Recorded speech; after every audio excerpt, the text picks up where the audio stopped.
ഇതാണ് കണ്ട എന്റെ കൊച്ചോള. സ്നേഹം കണ്ട്. കഥ പറഞ്ഞു. അപ്പൊ കഥ വായിക്കട്ടെ. ആ. 3 സിനിമയുണ്ടാ, ശ്രദ്ധിച്ചു കേട്ടോ. Once upon a time. 4 അനിയന്മാർക്ക് ഒരേ ഒരു ചേട്ടൻ. അവരുടെ വീട്ടിലേക്ക് വന്ന കാട്ടിപ്പിള്ളി പപ്പന്റെ പെങ്ങൾ കുളത്തിൽ വീണ് മരിച്ചു. ഇത് വലിയ പ്രശ്നമായി. ഇതറിഞ്ഞ ചേട്ടൻ ആരാണിത് ചെയ്തത് എന്ന് ചോദിച്ചു.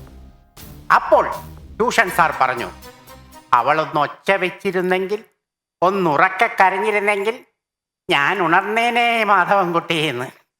ഇതിനിടയിൽ മറ്റൊരു ചേട്ടൻ കൊച്ചമ്മണി ടീച്ചറെ വിവാഹം ചെയ്തതറിഞ്ഞ് വലിയ പ്രശ്നമുണ്ടാവും എന്ന് വിചാരിച്ചെങ്കിലും എല്ലാം ശുഭമായി കലാശിച്ചു. അപ്പോൾ അച്ഛൻ പറഞ്ഞു, കേറിവാടാ മക്കളെ, കേറിവാ.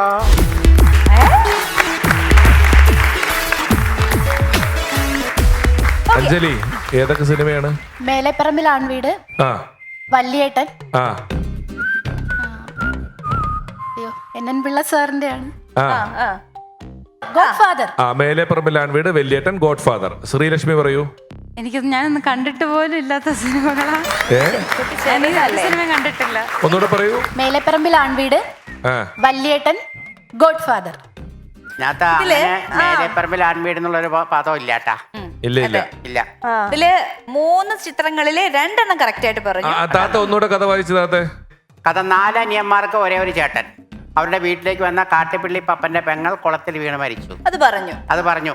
ഇനി അത് കഴിഞ്ഞപ്പോ ട്യൂഷൻ സാറ് പറഞ്ഞു, അവളൊന്ന് ഒച്ച വെച്ചിരുന്നെങ്കിൽ, ഒന്ന് ഉറക്ക കരഞ്ഞിരുന്നെങ്കിൽ ഞാൻ ഉണർന്നേനെ ഹിറ്റ്ലർ. അടിപൊളി, correct. Valyettan, Hitler, god father. Yes, correct ആയിട്ട് പറഞ്ഞിരിക്കുന്നു. Very good Anjali. അപ്പോ ആദ്യം പെർഫോം ചെയ്യുന്നത് അഞ്ജലി ആയിരിക്കും. Once upon a time season 4ന്റെ ഏറ്റവും പുതിയ എപ്പിസോഡുകൾ മറക്കാതെ ഓൺലൈനിൽ കാണാൻ നിങ്ങൾ സബ്സ്ക്രൈബ് ചെയ്യുക. Ramesh Pisharody entertainments on YouTube.